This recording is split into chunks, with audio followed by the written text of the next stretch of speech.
Hi, everybody. I'm Steve Scott, and welcome to another episode of Judo Analysis. Today's episode is going to be focused entirely on uranage, and I think uranage, the rear throw, is one of the most important throws in any fighting sport.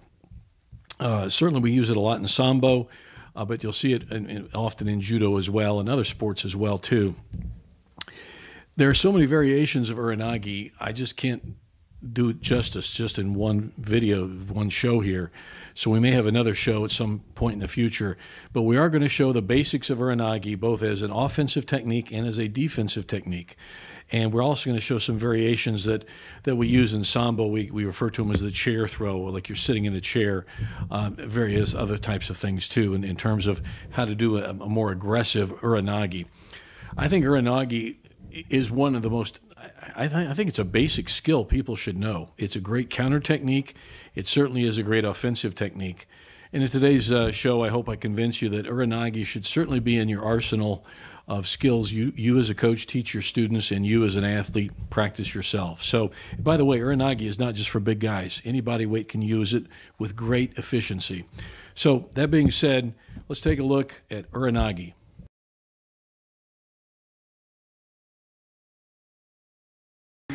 Plaster him really good for any pawn. This is a great throw. You can use it as a great thing for a defense, as a counter throw.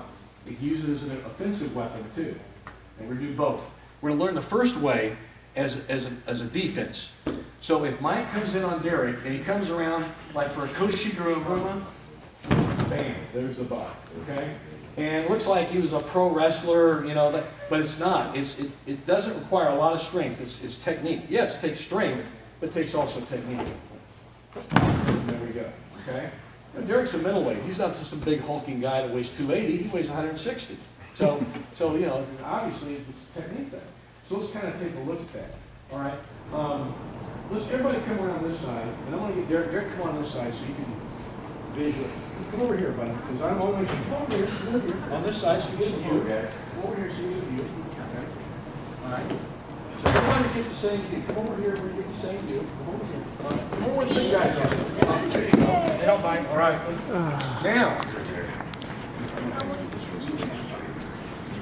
Now watch. When Mike comes in, we're doing this as a counter, okay, a counter technique. When Mike comes in for his Koshiguruma, Derek, first of all, when he comes in, before you come in, guys, just come in and do your Koshiguruma. And he's going to kind of, see how he hip cut a little bit? He blocked. He checked that hip. He stopped it. Okay, he did a nice cutaway there as he did that. So you see that? He stopped the momentum. He stopped Mike's forward momentum. He gave him a good hip shot, okay? Now, Mike's trying to grab around Derek's neck. Okay, that's fine for Derek. Because what Derek's going to do now, as soon as he does that, he's going to squat low. He wants his hips below Mike's hips. See that? He wants his belt below Mike's belt. All right? Now, notice some things Derek is doing. Derek has never let go of his hand on the lapel. That's really important. Okay, because he's got a good grip there. The next thing, Derek, look at his head. His head is right in Mike's shoulder. He doesn't slip under it like a pro wrestling move like that. He loses control when he does that. He's using his head as a steering wheel to take Mike back over. So he's going to use that head. He needs to keep it right there in that right shoulder. See that? Another thing Derek is doing, and watch this, something we call a tight waist. He grabs firmly and tightly around Mike's hip. Now, it's better to grab the hip itself. If you can grab the belt, that's fine, if that's there. But really by grabbing the hip, you've got it. If some come in tight to you. And he's squeezing him in super tight. And he's dropped very low. And watch, all he does is squat low, and he picks up and he rotates over, and he keeps turning into him. You notice he turned to him chest to chest. He didn't throw him back when they both ended up on their back. He turned. This way the referee knows who did the throw, which was Derek. And who got the thrown on the back, which was in this case Mike. You want to splat him flat on his back, and that's what happens. So Mike comes in, and he blocks, bam, see how he finishes? Derek's in perfect position now, side of Mike, to go right to a hold. So it's almost like homing. So if the referee, or say the throw wasn't a pawn, or the referee didn't call a pawn, so you can go, you're in perfect position to pin, okay? So let's look at it one more time, and then we'll practice this. He comes in. A couple more things. You're not just lifting him with brute strength. When you're doing this and you're tight waisting, you drop low and you squat. You see what he's squatting here. And notice his head will be, he's hooking around the waist. This holds the lapel. So if Mike's in there, get in there, Mike, and when he does this, and when he comes in, see how low he is? Tight waist here. Grabbing the lapel. That's a really, because he's capturing him, and he's totally controlling him. His head is there. Now he's going to steer Mike over with his head, but when he does this, he's going to just lift him up a little bit and quick rotation. Okay? Bam. See how he turned? Always keep chest to chest to him. That way you win. This, you will really throw him for a pawn. Through the years, everybody welcome that. We've really tried to use this a lot. Doesn't matter whether you're a big kid, little kid, big man, small man, big girl, small girl, whatever. You can do it. It's a great technique. We're going to do it a little later as an offensive move. But right now, it's a good way to learn it as a counter. It's a good way to first learn uranagi, or the rear throw. Okay? All right, we're going to practice this now. So we get the practice to throw Mike, and he's not going to do it as a counter. Uranagi, or the rear throw, is really meant to be an aggressive offensive throw. It's a great counter throw, yeah, but it really is a better offensive throw. So what Derek's going to do now, he's going to think about it. He's going to come in a little bit differently than if you were doing it as a counter. Okay? Now, he's always going to have his right hand, that's his anchor there. All right? Now, what he's going to do, his goal is to put the left side of his head right in here to Mike's, inside of Mike's right shoulder. Okay? As he does that, he's going to slide right in, and he's going to grab. Now, see how he always holds here? That's the anchor, that's the lock. His right hand, he's going to step in with his left foot. See how he stepped in right behind here? And see how he's squatting? So Derek's left hip is right under Mike's right rear end. Okay? And real tight there. Now, for the IJF, a lot of you guys train for IJF stuff, don't grab the belt or below. You want to grab up here higher, tight waist above the belt. Okay? Now, in AAU, judo, whatever, sambo, you can grab the belt or below, whatever's fine. But keep that in the rules of the game you're fighting in, okay? All right, so when he's, come on out again. He's going to step in, and go ahead and toss him. Bam. That's it. A lot of our guys have done this over many years. We've been doing this throw for probably 35, 40 years in our club. And you really get some air time, and that's an ippon, okay? It is a strong, strong throw. And it doesn't take a lot of strength. People think you're some kind of massively built Hulk, but you're not. It's just good, clean judo technique. It's all in the legs. It's all in the legs. Yeah, that's good. Now watch when he comes in again. He comes in. Now watch. See how squatted he is? It's also called a chair throw. Look, he's almost like he's sitting in a chair. See how he's squatting down in his chair? Head's here. His hips lower than his hips. Here's his anchor. Tight waist here. Okay, now when he lifts him, he's going to lift him up, and he's going to put him all the way over. And he turns belly to belly to finish. So the start is this. You got to, when you're thinking of this, when you're fighting and using this as an aggressive move, I want to keep my right hand here. That's my anchor hand. That sets my course. Okay, and when he does this, he's going to slide through. Bam! See how he drops low? There you go. And he tosses him. That's it. Okay? So it's a real good aggressive move. It's a great throw. Now, some of you guys were using some thigh sweeps and all kinds of really cool stuff, which really works. Do that little thigh sweep, make it cool. All right. Some of you guys were doing it great. Like Kyle, you were doing this, and TJ was too. See how they do a lift, thigh lift with it? All that stuff works too. You know, they're all valid. And what you want to do to get him off the mat, remember, we want him to land on the back, primarily back to backside with control and force. All those things have been met in this throw. So that's an ippon. Okay? All right. So let's work it now as an aggressive throw, an offensive style uranagi, rear throw. Okay? Let's start working here. Listen up. Okay. Points here to point out on the uranagi, the rear throw, the buck. Okay. So when you come into this, your head needs to hit right there on the chest, the side of the chest, right here. You can hit it on the shoulder, that's okay, but you don't want to be up here. So if you come around and your head doesn't touch anything, you're out of position. You're way too low. When I try and lift TJ up now, I have no leverage. Then I really do have to grab around his waist to lift him up. And that takes more strength. This is a technique move. It really is a technique move.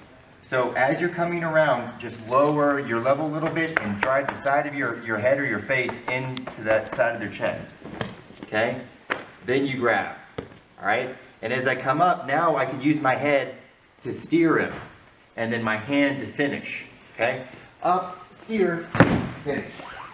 Okay? My hand never leaves the lapel, and neither does my head. Okay? On occasion, I lift real high up there, but then I put it right back in. That allows me to put both of his shoulders flat on the mat, which is what you want. Okay? So again, as I'm coming in, drop down. Head, hip, up, steer. Okay? You go up, and then you're driving them down with your head in your hand.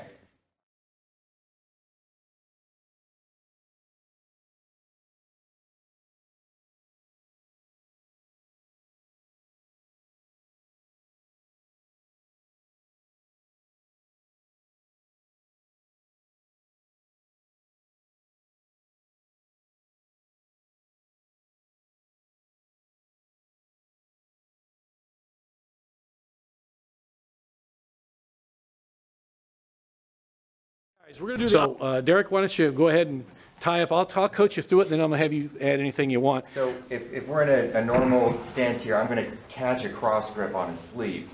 And then as he tries to tug the sleeve back, that's going to give me the opening to slip right in between his ribs and his elbow and get around and tight waist him. So you want to get that tight waist around his waist. Don't grab his belt. You tend to have a floating elbow. Hook the whole elbow, or hook the whole hip.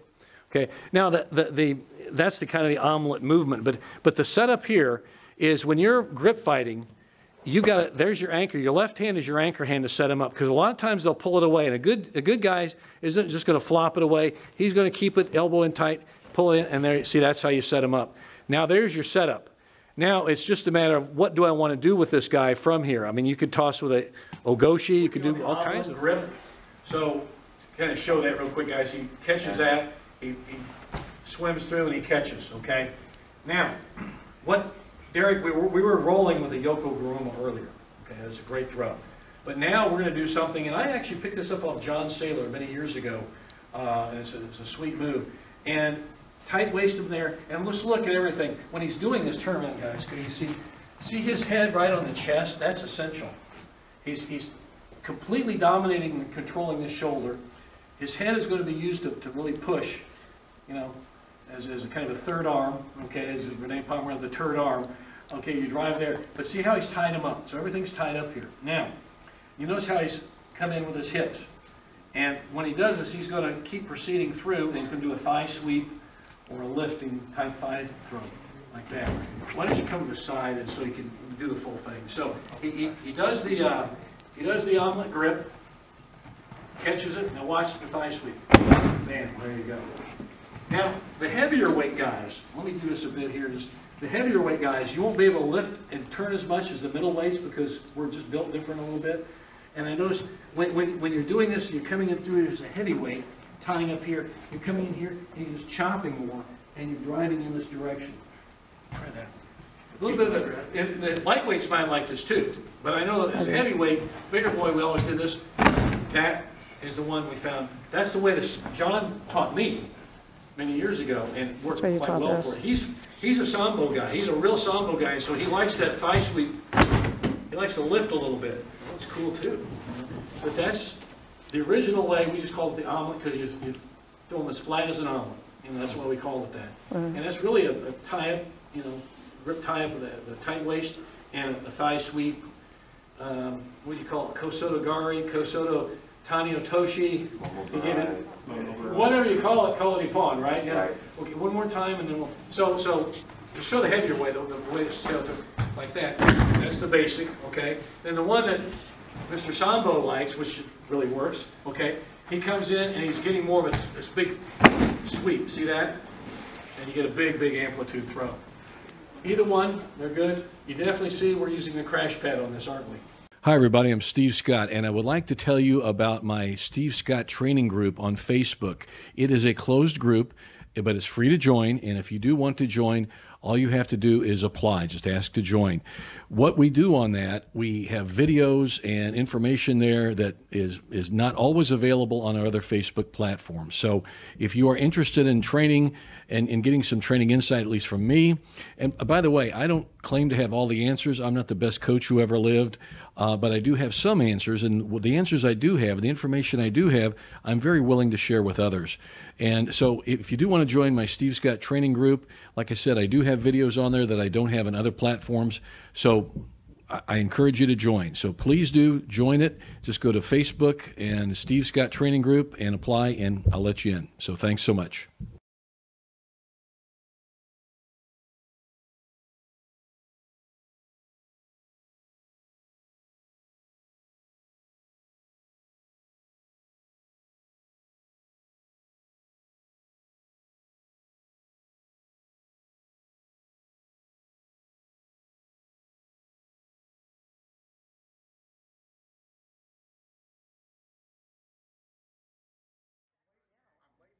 Tight.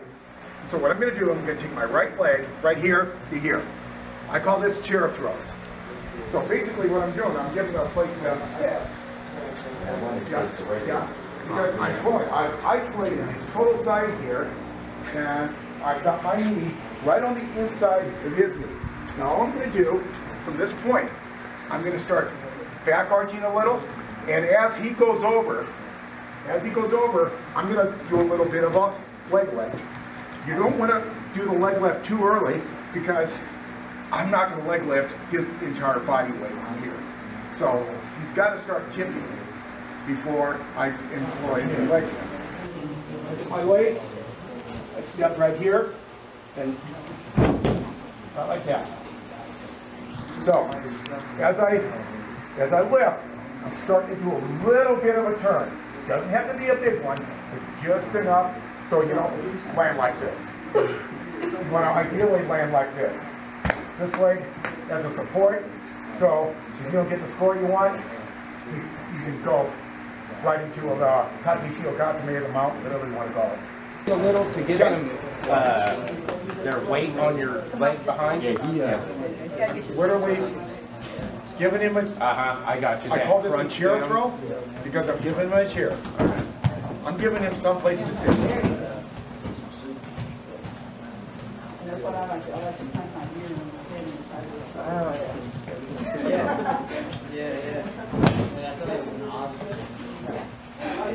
That's the first time I think you go. When you have off the mat.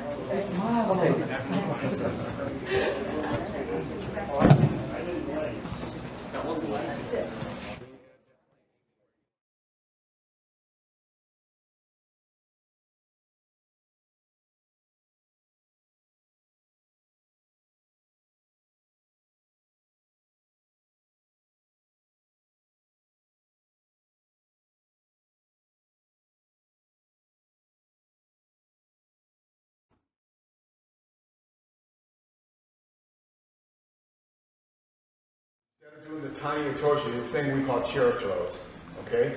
That basically comes from Russian, like stool chip and all that. But, so I'm coming in here at this point. Now at this point, I'm just here, okay? I'm not sliding, I'm set here, and here's where the chair throw comes into play. I pull him back, go ahead and sit down. I'm giving him a chair to sit on, okay? That's why we call them chair throws. So I'm going to be here, I'm going to come in like this, I'm going to step in basically in the middle, and there. Now, I'm going to do now I'm going to do the throw as it's supposed to be done. But what I need to do, I need to get him going backwards, because what I'm going to do, I'm going to lift my leg. If I try to lift it too early, I can't lift his whole body weight. I can't. Not with one leg. Okay? So I need to get him starting to tilt backwards. Then I employ the leg lift. Okay? So I'm here, I come in here, I sit, and that's a harder fall.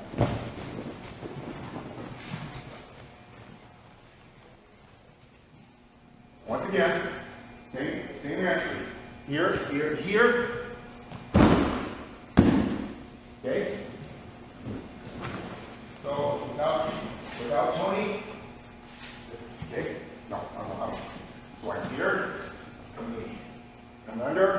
here, load, and then, okay? Any questions? Yeah, I do have a question, Greg. With your thigh, are you bending your knee, more of a knee lift, or is it Yeah. more of a, okay, that's where we're, yeah, Just like this. a nice knee lift or thigh lift. So, yeah. So you're stepping in between his feet instead Yes. of going all the way across? No, step in between his feet. For me, because my body type. You might be able to, but I prefer just going right in the middle. Can you do that again with Tony and Yeah. but yeah, emphasize, because that's, that leg lift I think is really key So point. here, I'm here. Now, you see I've got his leg? My foot's pointing in that direction. So my knee's gonna come straight up. All right? You'll need credit.